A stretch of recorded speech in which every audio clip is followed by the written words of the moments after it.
Thank you, everyone. This is Rick Latona, and welcome to the open house presentation of Spreedy.com. I am joined today by Ron Lawson, the site owner, and Adam Beebe, the listing broker. Ron, thank you for joining us. Thank you for having me. Yeah.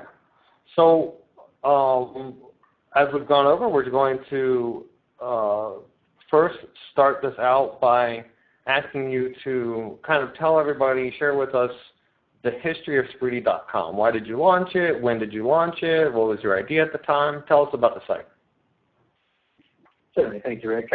5 years ago, I got rid of my television, replaced it with a PC and a monitor in its place, and realized very quickly that watching online TV, there was a lot of places to watch TV shows online and the right places to go, but there was no really clean couch-friendly guide or navigation-friendly or touch-friendly guide on the internet.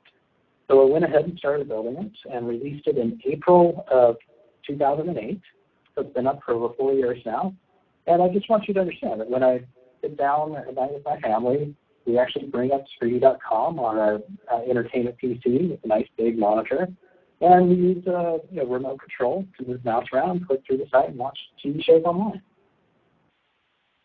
Okay, great. And, we're going to cover, kind of how that's handled with all the content that you have. One of the things we like to do is kind of get in and start talking real quick about the expenses and the revenue, because how the whole thing kind of works comes out in the numbers. What we thought we'd do is look at the expenses first. So I'm just going to ask you a few questions about this. I noticed that $1,250 a month in SEO, $925 in May, to me is actually a good thing because it shows an investment in the future, maybe, depending on how it was spent. How did you spend that SEO money? Well, certainly. We've been consistently spending a lot on the SEO through the years. Mainly it's been to hire people to submit the site on other websites. So we don't rent backlinks, we don't pay for backlinks, but we do hire people to go to websites and directories and other kinds of listings that have a submitted site or tell us about your site, and fill out those forms ethically and give us information about Spreedy.com, which creates a lot of backlinks as well as organic traffic through referral. So you don't have any rented links, correct? 0 rented links. Okay, great. Now, how about this hosting? I see that the hosting expense continues to go up. Do you host any of the videos yourself, or do you run feeds? How does that whole thing work? Great question. Spreedy.com itself does not host any of the video content. We're more of a directory or a guide that links people to the right places to go to watch the TV shows online, which is part of the reason the entertainment industry is so friendly with us, is that we help them make money. And we'll get into more details about that in a moment. But we still host a lot of the database, the website itself, as well as the images. We use the Rackspace Cloud, so it's very scalable. We use a content delivery network for the images, so the images can load super fast. And we also use Microsoft SQL database behind the scenes. Okay. And if you're linking to other people's videos, what is the editing expense? Well, the editing expense is that we keep track of what we consider the top 2,000 TV shows online. If you go to Google, it will list a million things. You just get lost. You never can find what is most interesting and most relevant today. And so we use human editing to look at what we find and figure out is it the right interesting show to list on our site. Is it clean? Is it family friendly to be eligible for a site, which also is very good for our advertisers. We also try to verify that the site is the correct place, the correct copyright holder place to have that content. And then plus we added a few extra data points about the content in terms of categorizing which genres and other ways for navigation to find that show. Okay. And then on the ads, advertising expense, which will show everybody in a little bit on why you're doing it and how well it's performing. But can you kind of break down for us where those ads are spent? Where do you advertise the site?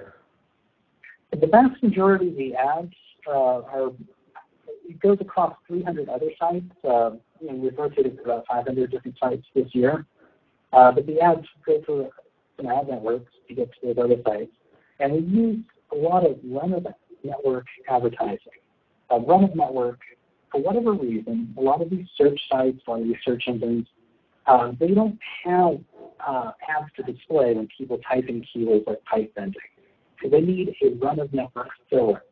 And that run-of-network filler, for whatever reason, the phrase Free TV Online works very nicely as a run-of-network filler. It has a high click rate, so even if a person typing in pipe bending or some other esoteric search term, for whatever reason, that phrase Free TV Online gets a nice high click-through rate, and the efficiency of that gets passed through at a lower cost per click for Spreedy.com. Okay. All right, let's go into the income, so value click. Is that do they do display ads, or do they pay you for the video loads, or is it text links? Which ads are the value click ads?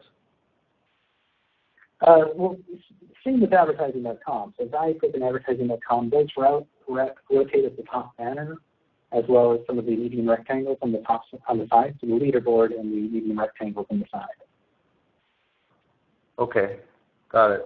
So I'm going to let everybody take a look at this November, December, and January and February numbers. And I'm going to go to the next slide, which has more recent numbers that are bigger. I mean, but I want everybody to see that the site has been trending upwards. But as we go through and ask what all these things are, I'll do it on we'll do it on this slide. So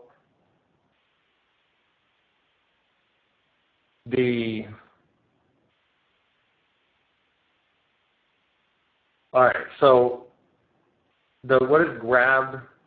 How do you pronounce that? Voxant? Voxant. Voxant. So that looks like it's the largest revenue source. Tell us about that one. Certainly. Video ads, those are in-banner video ads. They pay at $4 CPM, which gives us the ability to monetize the site in ways that most banner ad revenue sites cannot monetize. Once you throw a $4 CPM into the mix with other ads, it becomes very cost effective to arbitrage the run-of-network traffic with the banner ad revenue. Got it. I want to be clear, the Grab Voxant network is very particular. I own personally over 1,000 websites that are active online and generating banner ad revenue. Spreedy.com is the one and only of my entire portfolio that got permission from Grab Voxant. The reason Spreedy.com got permission is, number one, it's oriented towards TV shows online. Number two, the visitors are largely USA-based. Number three, they come with high bandwidth connectivity. Number four, usually their audience speakers are on. So it's a perfect fit for in-banner video ads. So Voxant is something you have to apply for and be accepted for? Well, all of these you have to apply for, but I would say the Grab/Voxant was the most particular. Got it. On the list.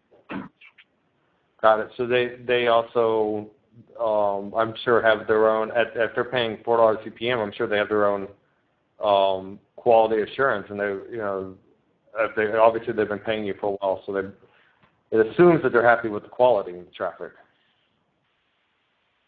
The last note I got from them was a thank you, and that was just a couple weeks ago. Oh, great. So speaking of traffic, everybody should have a slide loading that shows a graph of the traffic. It looks like it peaked towards there at the end of May, and then it's been a little bit lower in June, but still high overall. What happened though? Between May and June? May finales and then summer break. I'm sorry?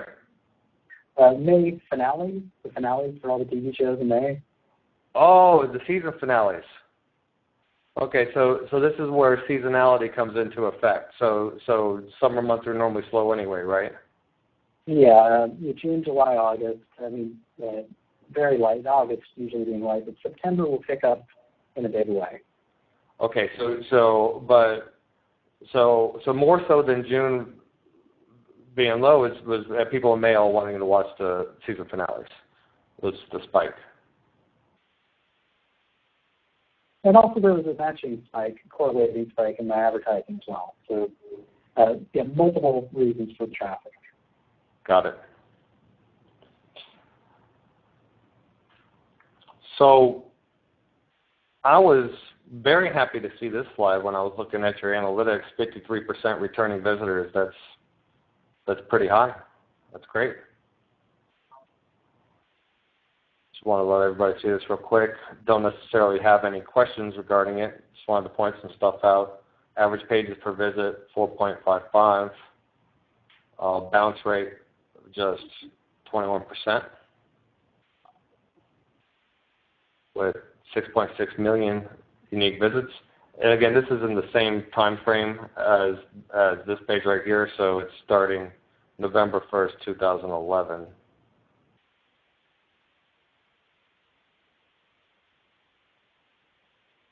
So out of all these visits, 87% of it was search traffic, which is going to include both paid and organic. So let's spend some time on this page, Ron, if you don't mind. So the paid visits, you didn't buy that many visits from Google, right? That would cost a fortune. That came a lot from that run and network stuff you were talking about earlier? That's correct. But if you look at the one underneath, the free traffic, that was largely from Google. Right. Okay, so it looks like the paid traffic's spending longer on the site than the free traffic, and it has a better bounce rate. So it's a good source of traffic. I assume that you're going to show the new owner how to run all these ad campaigns? Absolutely. And the one extra thing, I don't know if you have this slide in there, but do you have the geography slide? I don't, but I do remember seeing that it was predominantly U.S. Yes, well above 90% U.S. Yeah.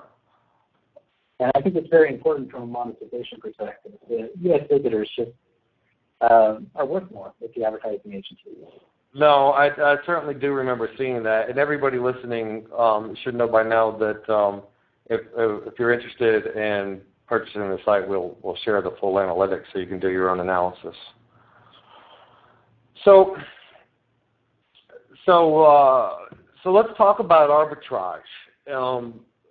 You and I have had conversations about the arbitrage quite a few times, and that's one of the reasons why I put this slide on here with the so much paid traffic, because I find it fascinating that Spreedy's so successful at it, because I know a lot of people have tried it and not done so well, but this particular site seems to be a really good vehicle for it.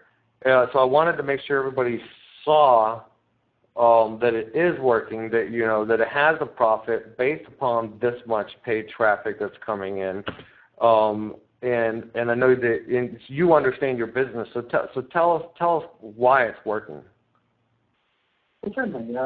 The economics, purchasing the traffic at a low price and the run-on-network vehicle for a ubiquitous phrase, free TV online, and there's several other phrases that I use as well.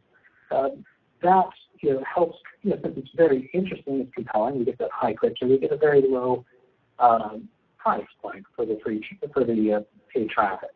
Then you see that the visitors, they come. The site has been optimized with a lot of different speed mechanisms, for content delivery network. We spent a lot of time figuring out the flow, what works to try to encourage people to be on the site for at least 3 to 4 page views per visit. And when you start to add in the math of those page views, and then add in that we're overall averaging about a $2 CPM, per page view, per 1,000 page views. And you start doing the math, you realize you can put $1 down and get $2 back in 90 days. This ebbs and flows. Like I said before, I own over 1,000 websites. This is the only website in my entire portfolio I'm able to pull this off, mainly because, once again, the ubiquitous term of free TV online combined with higher paying CPMs on the video app. And I got to think that a lot of it has to do with the fact that that you've managed the SEO efforts pretty well, and you're getting so much traffic from Google. I think everybody that's listening to this that's had any experience with arbitrage knows the importance of blending really super high quality traffic in with it. We can't underestimate the value of your organic free traffic from Google when it comes to arbitrage. My opinion. As well, and the blend, the direct traffic as well, the traffic from Facebook, YouTube, all that, and all the referral traffic all blends in together. One extra thing I do want to at least caution people with arbitrage: these web networks, I have to spend time managing it and making certain that the traffic is of a certain quality. There are actually built into the website itself several traps to help me identify and capture traffic that is not of good quality, and make sure that all the appropriate identifiers for all the publishers and the sources of traffic are passed through to the analytics, so that I can fairly quickly, pin those down and filter them out going forward. But it is a vigilance there, and it's part of the package if you want to continue this particular practice. Okay. Well, I got a question coming up about that. As far as how you spend your day, and we can go into that a little bit more. But that's very good advice.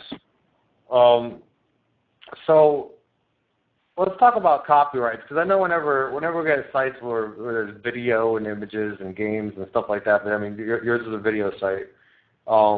We inevitably end up getting questions from people about copyrights. Do you ever get complaints from copyright holders? If so, what happens when you get them? And and it looks like you're linking the copyright holders. So are you just using promotional material? Tell us about it. Certainly, and it's a great question. First off, the copyright holders invite me to parties. They send me flags. They send me all sorts of opportunities to pass on free flag to our visitors. They send me promotional materials, press kits. The list goes on. So I want to just right up front communicate that there's a very friendly nature here.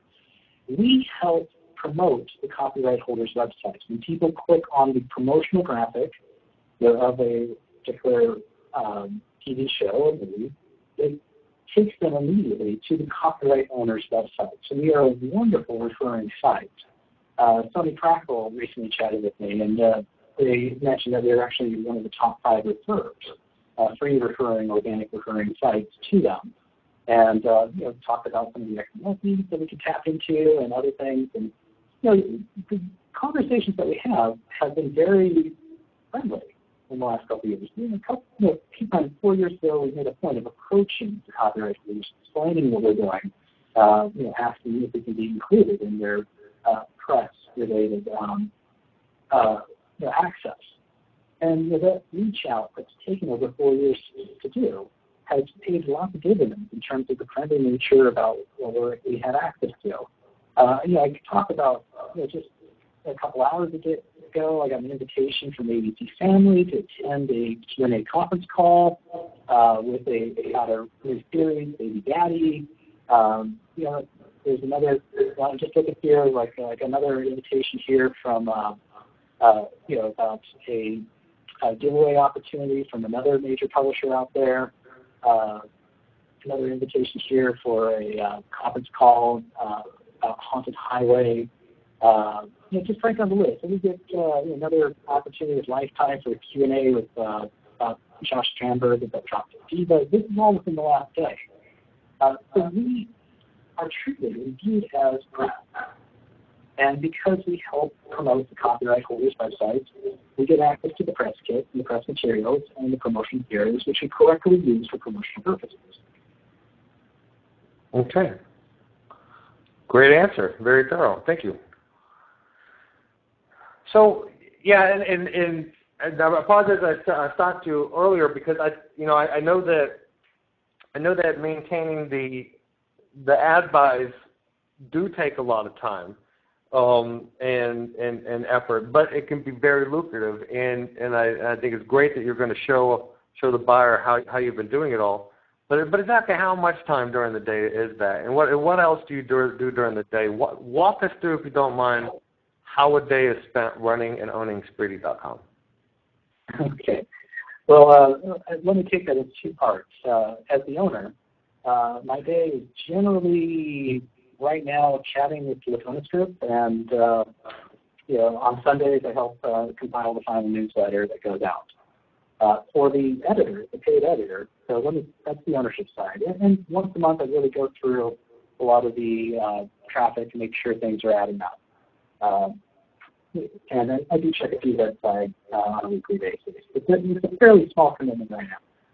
For the editing side, that's where the vast majority of the commitment is. And so when we talk about our editor, she does a great job. She spends about 1 hour every day reviewing new TV shows, compiling the appropriate promotional materials into the format that sits on the Spreedy.com site. Does the editing, list new shows, delist shows as they, kind of fallen out of vogue or have been taken off the website.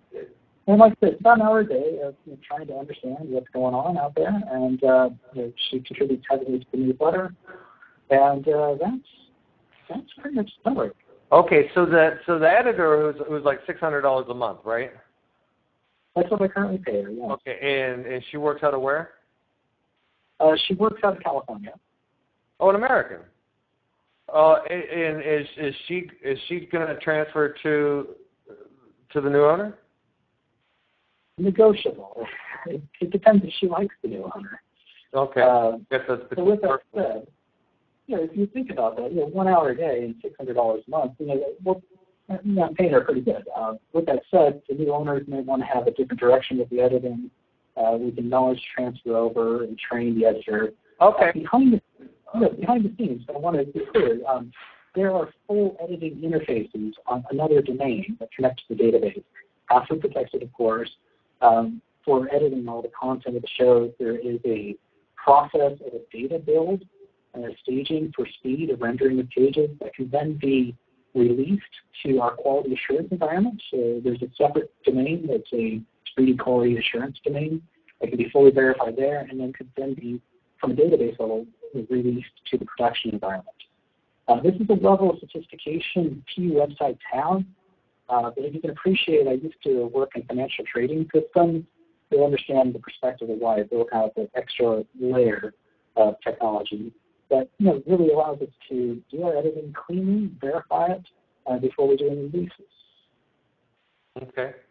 Well, all right. So you've got the system which you're going to help the new owner get set up on, and you're paying an editor who runs the actual site itself, and then on Sundays you spend time building a newsletter. What about the management of the traffic buys? Yes, I do keep a tab on the traffic, at least on a weekly basis, and I usually things are fine, so it's less than 15 minutes a week. But if there's an issue, then that can take an extra half hour to pinpoint and notify and do the appropriate filtering. Right. Okay. All right, let's move on.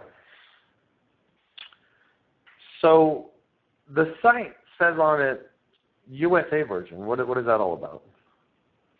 Certainly. The vision, the long-term vision, is to create a Spreedy for every country. The rationale there is that if you really think about TV shows and the relevance of TV shows, they are very country-specific. There's TV shows that are relevant in Mexico and Canada are different than they are relevant in the U.S. Same with Ireland, UK, right down the list. I will say the number one request I get from my email inbox is, when are you going to release a UK version, or when are you going to release a Canadian version?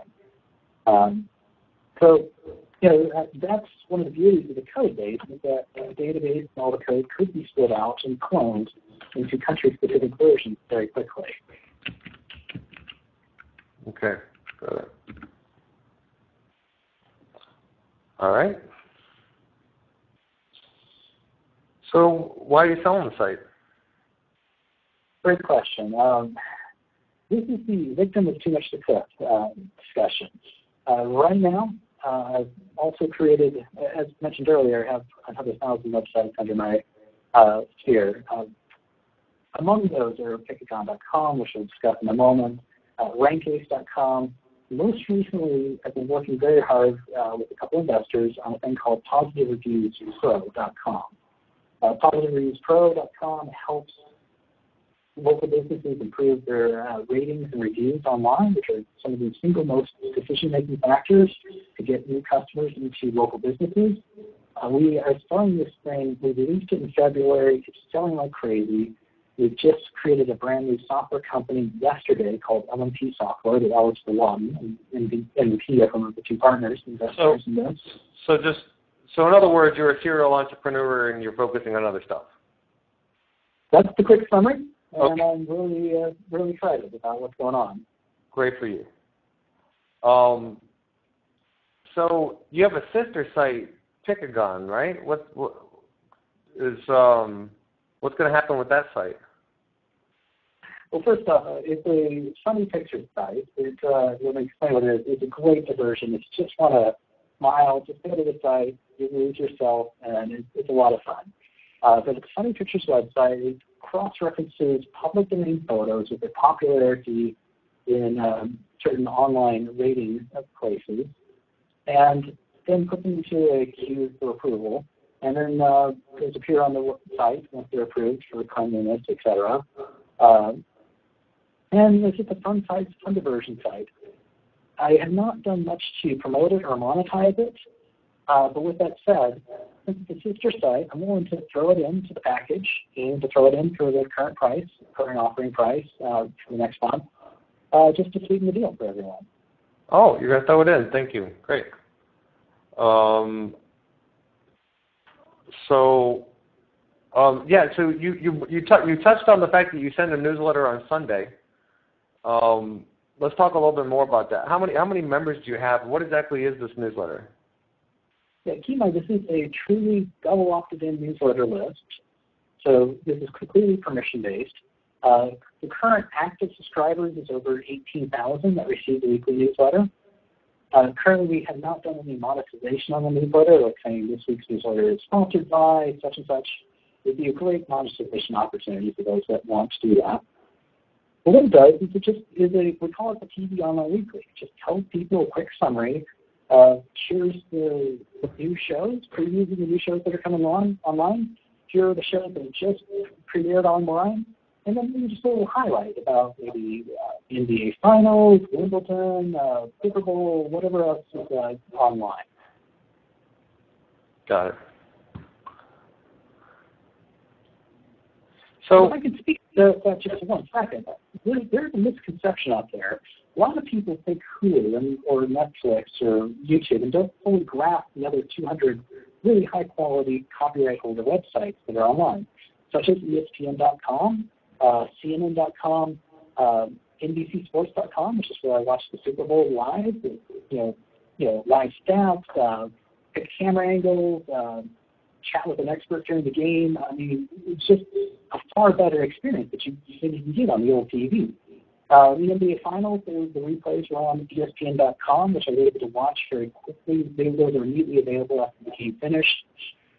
Major League Baseball.com, NBA.com itself. A lot of these sites actually have the games live online. Sunday Night Football was online as well on NBC Sports. NFL football, a lot of college games, a lot of college bowl games. I think 30 of the college bowl games are online. There's a ton of sports. There's far more sports, far more news than you can possibly get on the old TV. And when you can start thinking about watching entire seasons online, I just want people to mentally realize that there's life beyond Hulu. And this is where the fragmentation of the online entertainment industry is really driving the nature and the need for a guide like Speedy.com. Got it. Okay, so I'm gonna kind of walk through with everybody just kind of a quick financial analysis, and if for those of you who have watched a few of these open houses, you're gonna have to bear with me while I go through how this works again. So the way my spreadsheet works, and it's available to anybody who wants it. All you have to do is email rick@latonas.com requesting it, and I will send it to you right away. Is you input first the asking price of the site, or in this scenario, or you could put in an offer price or whatever it's going to cost you, basically. And in year zero, you have that negative number. That's what your outgoing cash is. Then you input your revenue and expenses. And what I've done in this case, and for all these presentations, is I show what the actual current revenue and expenses are. What you would probably want to do if you're buying this site is project what you expect the revenue expenses to be based upon the growth or decline that you see happening in the future of the site. You know, maybe the expenses aren't, not only is the revenue not always the same, but the expenses aren't always the same. But for the case of, or for the sake of simplicity, I just drag it across to the spreadsheet. And then, so we got $80,000 a year in positive cash flow. And then you'll see here in column 4, there's a perpetuity value of $400,000. Now, what a perpetuity value is the cash flow divided by the discount rate. So what it's trying to tell you is the time value of a revenue stream in perpetuity. In other words, if someone told you they were going to give you $1 a year for the rest of your life, how much would that contract be worth at a 10% cost of money, or 10% interest rate, or 10% discount rate? Well, it would be $1 divided by 0.1, or the answer would be $10. So the perpetuity value of $1 forever would be $10. So in this situation, the perpetuity value of $80,000 a year at 10% would be $400,000. But that $400,000 is being discounted at 30% a year, because in this low risk example, what I'm doing is I've applied a 20% risk adjustment on it, saying that there's a 20% chance everything goes horribly wrong and the revenue stops. That's how you deal with risky assets. Is you adjust the discount rate by some sort of risk percentage. So what you get is a combined adjusted discount rate of 30%. So the net present value is supposed to tell you what the value of the deal is in today's dollars. And what it does is it takes negative $192,000. Then it takes $80,000 minus 30%. Then it adds $80,000 minus 30% twice, because it's 2 years out. Then $80,000 minus 30% 3 times. And then it's going to take this $400,000 minus 30% 4 times. So it just keeps discounting. So in today's dollars, if you believe that this is a low-risk site, then you would profit $93,000 the moment you bought the site by looking at what's going out and what's coming in and factoring in the time value of money.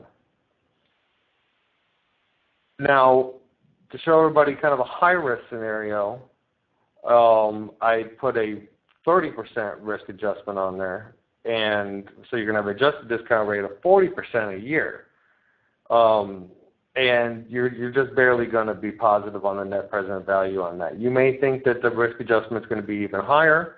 If so, then what I would recommend that you would do, if you want to take one last stab at it before throwing the deal out, what you do is you could either alter the asking price, or you could alter the expenses, or you could alter the revenue, and you play with the formulas and you see if you can make this deal work for yourself. Now, my personal opinion, because this thing does have a pretty good link profile. It does have a lot of organic traffic, and online video traffic is growing so much. and this thing's kind of dialed in, and he's got the system figured out. My personal opinion is there's probably about a 25% risk factor, somewhere in between that high and low, and that at the current asking price and current revenue, you could have a positive net present value of $40,000, or have an internal rate of return of 44.96%. And an internal rate of return is the same thing as ROI, but adjusted by the discount rate. So that's my general feeling on the matter and my rant on it. If anybody has any questions, would love to handle them right now. Or Ron, do you have anything else that you would like to add? Is there something I forgot to ask that you'd like everybody to know?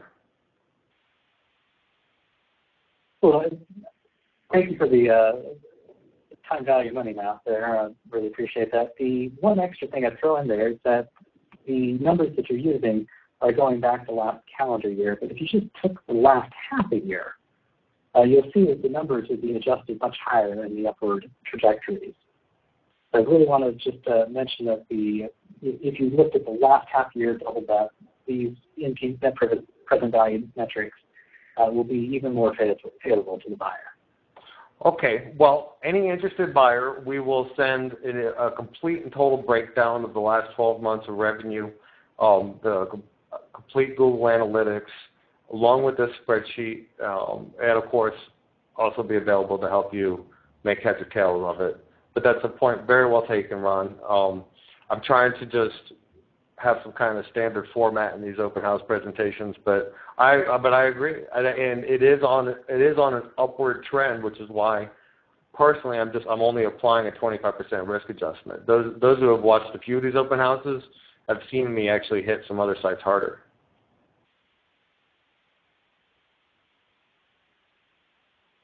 Anything else you want to point out, or anything else about just the site?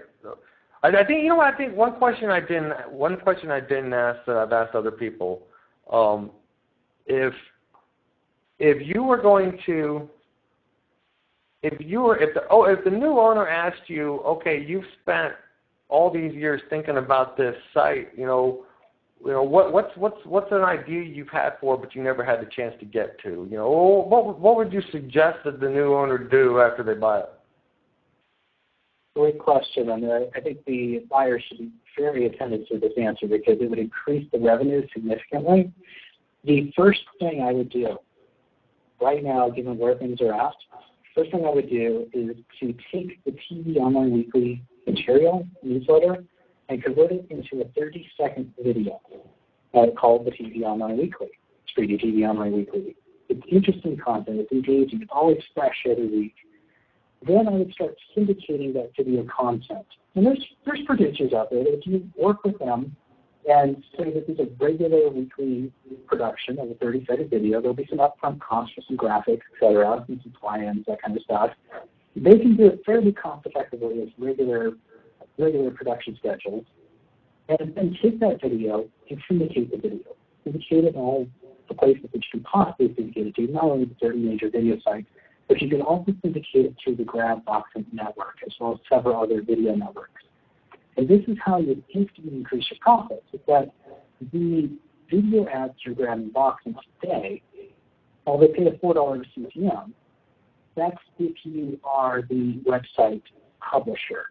They additionally pay a $4 CPM to the content owner that the pre-roll ads play to. So then you can see not only their $4 CPM, you can suddenly get an $8 CPM off of GrabBox and double the numbers right there. So that's what I would do immediately. Longer term, expand to other countries. There's a lot more with tablet computers. The key thing is that this is navigation oriented, navigation friendly. Works great with a click of a mouse, works great with the touch of a finger. I would collectively go after Microsoft's new tablet computer and really try to get it promoted. So that would be my nutshell of what I would do next. Well, great. That's a very thorough answer. I appreciate it. Anything else you think we should discuss? If I can just leave one last little friendly anecdotal experience. Sure. My kids are young. because we got rid of the TV, our TV 5 years ago, they don't understand the TV. They don't really understand the concepts of channels or prime time. When I take them to grandma's house, they don't understand when I try to explain to them the Disney Channel is not playing their show at this time. That makes absolutely no sense to them. If I take them to a hotel and it's like 7:45 at night and they click on a show, they look at me and say, why aren't you starting it at the beginning? And I try to explain to them it doesn't work that way at the hotel TV. But I want you to fully grasp the anytime, anywhere nature of online TV through the eyes of your child. And I think you can appreciate the simplicity of it and what this means going forward as a huge market trend. Got it.